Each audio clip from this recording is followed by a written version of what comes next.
Aklat ng Awit, chapter 49, verse 1 to 20. Kahangalan ang magtiwala sa kayamanan. Bawat isa ay makinig ang sino paman. Kahit saan naroroon ay makinig ang nilalang. Kahit ikaw ay dakila o aba ang iyong lagay, makinig na sama-sama ang mahirap at mayaman. Yaring aking sasabihi salitang may karunungan. Ang isipang ihahayag, mahalagang mga bagay. Ang pansin ko ay dadalhin sa bugtong na kasabihan.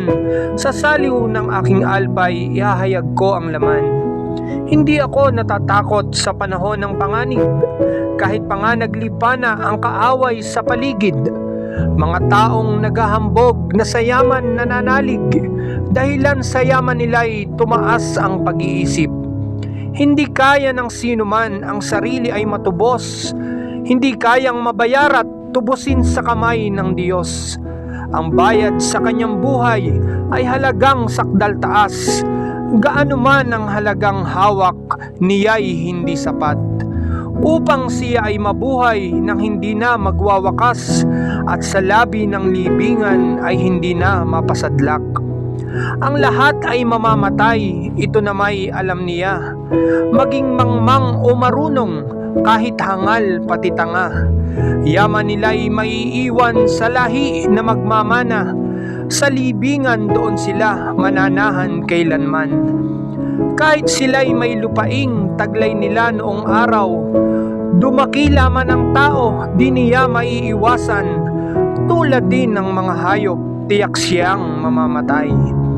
Masdan ninyo yaong taong nagtiwala sa sarili at sa kanyang kayamanan ay nanghawak na mabuti. Tulad niya'y mga tupa sa patayan din hahantong. Kalawit ni kamatayan ang magiging kanyang pastol. Ang matuwid magwawagi pag sumapit ang umaga.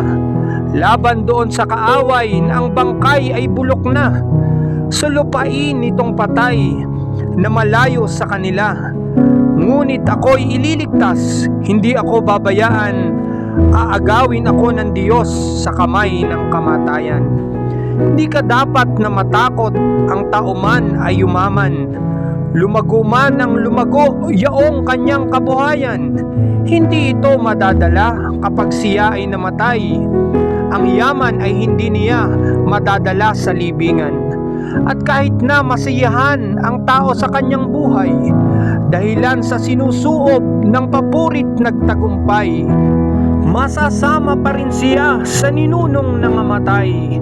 Masasadlak pa rin siya sa dilim na walang hanggan. Ang tao mang dumakila ay iisa ang hantungan. Katulad ng mga hayop, tiyak siyang mamamatay. Amen.